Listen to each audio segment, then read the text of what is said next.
সাকিব আল হাসান এমন একটি নাম, যখনই কেউ বিপদে পড়েছেন তখনই সাকিব এসে উদ্ধার করেছেন।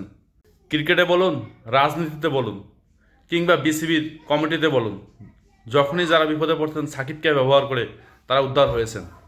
বাংলাদেশের ক্রিকেটে দেখুন, যখনই বিপদে পড়েছেন টিম তখনই সাকিব এসে উদ্ধার করেছেন এবং বাংলাদেশকে অনেক ম্যাচ জিতিয়েছেন। ঠিক বিসিবির কমিটিগুলোকেও উদ্ধার করেছেন তিনি। আপনি ফারুক আহমেদের কমিটি দেখুন, যখনই তারা বিপদে বলল, ফারুকের বিভিন্ন দুর্নীতি প্রকাশ্যে আসলো, তখন তার কমিটি করলো কি, সাকিবকে দেশে ফেরানোর কথা বলে, ক্রিকেটের কথা বলে তারা সেই নিউজটাকে হাইড করলো, যেমন সাকিবের নিউজটা ভাইরাল করে দিল।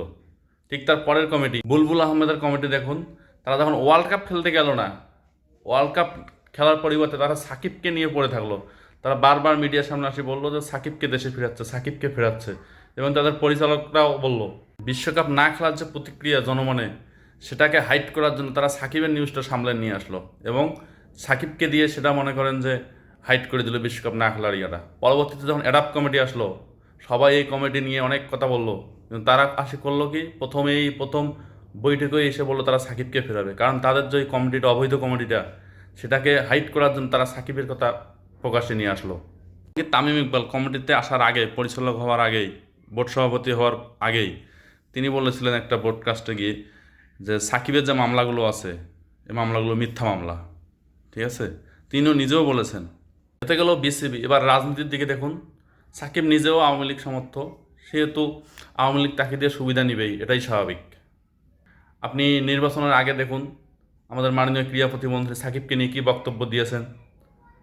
আবার খেলা দেখার সময় মির্জা ফখরুল সাহেব তিনিও কি বলেছেন, মিরপুরে খেলা দেখতে গিয়ে সাকিবকে ফেরাবে। নির্বাচনের আগের তাদের বক্তব্য কী ছিল? নির্বাচনের আগেও সাকিব আওয়ামী লীগ ছিল, নির্বাচনের পরেও সাকিব আওয়ামী লীগ। বক্তব্য যে সাকিব ভালো, সাকিবকে ফেরাবে, তারা ক্রিকেটে ফিরবে। নির্বাচনের আগে সাকিব মনে হয় আওয়ামী লীগ ছিল না, নির্বাচনের পরে মনে হয় সে আওয়ামী লীগ ছিল।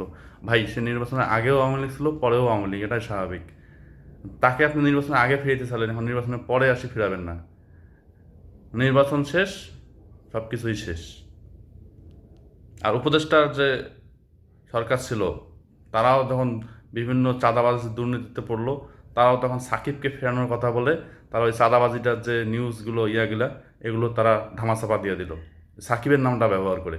সাকিব তো আওয়ামী লীগ করে, এটা তো আমরা সবাই জানি, কিন্তু তার নাম ব্যবহার করে, তাকে ব্যবহার করে সবাই উদ্ধার হয়েছে এবং হচ্ছে। সম্প্রতি দেখুন, সাকিবের বাড়িতে সামান্য একটু হামলা হয়েছে আর কি। এই নিউজটাই বিশ্ব মিডিয়ায় প্রচার হয়েছে।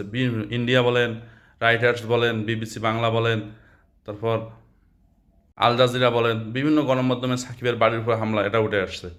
কারণ সাকিবকে আপনি সহজে দামাইতে পারবেন না। ক্রিকেটার সাকিব, সেটা অতুলনীয়, বিশ্বে একটাই মাত্র, সাকিব আল হাসান।